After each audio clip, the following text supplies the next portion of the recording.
दुनिया के फेमस उपन्यासकार सलमान रुश्दी के बारे में जानने को हर कोई उत्सुक है। सलमान रुश्दी 34 साल से जिस बात से डर डर के जी रहे थे, आखिर वह हो ही गया। आखिर उन्होंने अपने उपन्यास में ऐसा क्या लिख दिया था, जबकि सलमान रुश्दी खुद मुसलमान हैं और पूरी दुनिया के मुसलमानों को इन्होंने अपनी जान का दुश्मन बना लिया। आखिर क्यों सलमान रुश्दी के ऊपर ईरान के सबसे बड़े supreme leader Ayatollah Ali Khomeini ने इनके ऊपर मौत का फतवा जारी कर दिया था और $1 करोड़ का इनाम भी रख दिया था। तो आइए शुरू करते हैं इस वीडियो को।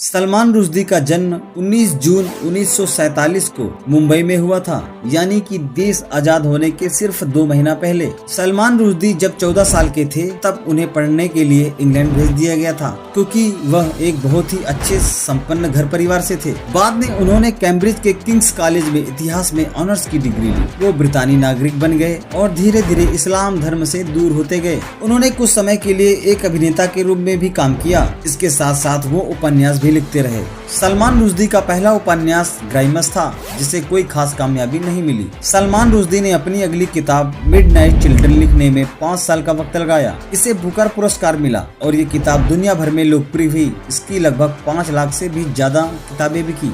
सलमान रुश्दी की मिडनाइट चिल्ड्रन में भारत की कहानी थी। सलमान रुश्दी का तीसरा उपन्यास शेम था, जो कि पाकिस्तान देश के बारे में था। 4 साल बाद उन्होंने द जगुआर स्माइल लिखी, जो निकारागुआ में उनकी यात्रा के बारे में थी। 1988 में इन्होंने द साइनेटिक वर्सेस लिखी। यह किताब पूरी दुनिया में मुसलमानों के बीच काफी विवादित हो गई। इस किताब ने उनकी जिंदगी को खतरे में डाल दिया और अपनी जिंदगी के 10 साल वह छुप छुप के जिए। दुनिया भर के मुसलमान इस किताब को इस निंदा माना। मुसलमान इस उपन्यास को इस्लाम का अपमान मान रहे थे और मोहम्मद पैगंबर का भी अपमान मान रहे थे। इस किताब में 2 लेडी किरदार थे। इस उपन्यास में जो 2 किरदार थे, उनका नाम मोहम्मद पैगंबर की 2 पत्नियों के नाम पर था। भारत के मुंबई शहर में मुसलमान ब्रिटेन के राजनयिक मिशन के बाहर प्रदर्शन करना चाहते थे। फरवरी 1989 में सलमान रुश्दी के खिलाफ मुंबई में मुसलमानों ने बड़ा विरोध प्रदर्शन किया। इस प्रदर्शन पर पुलिस की गोलाबारी में 12 लोग मारे गए और 40 से अधिक लोग घायल हो गए थे। वहीं पाकिस्तान के इस्लामाबाद में अमेरिकी इंफॉर्मेशन सेंटर के बाहर प्रदर्शन कर रही भीड़ और पुलिस के बीच हिंसक झड़प हो गई थी, जिसमें 6 पाकिस्तानी लोग मारे गए थे और 83 लोग घायल हो गए थे। भीड़ अमेरिका में किताब पर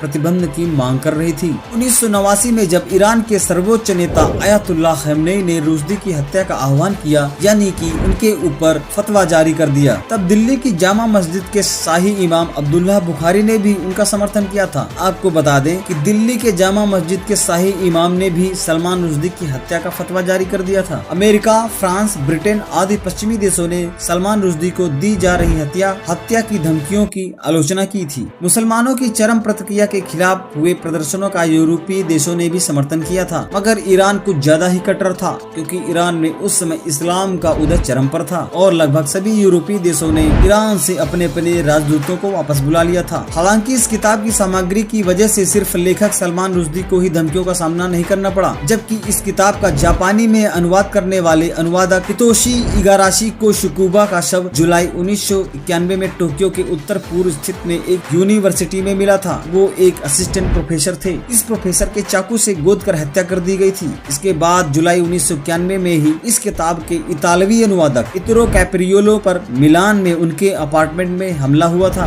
मगर वो इस हमले में जिंदा बच गए थे। सलमान रुश्दी ने अब तक 4 शादियां की हैं, जिनमें से इन्होंने एक शादी तमिलनाडु की अमेरिकी नागरिक पद्मलक्ष्मी से की, जो अमेरिका की मशहूर शेफ और मॉडल हैं। साल 1998 में ईरान ने सलमान रुश्दी की हत्या का आह्वान करने वाले फतवे को वापस ले लिया था, मगर तभी से ईरान और यूरोप के ताकतवर देश और अमेरिका के रिश्ते खराब चल रहे हैं। तो दोस्तों, सलमान रुश्दी के बारे में आपका क्या कहना है, कमेंट सेक्शन में जरूर लिखना और चैनल को सब्सक्राइब करना मत भूलना। मिलते अगले वीडियो में।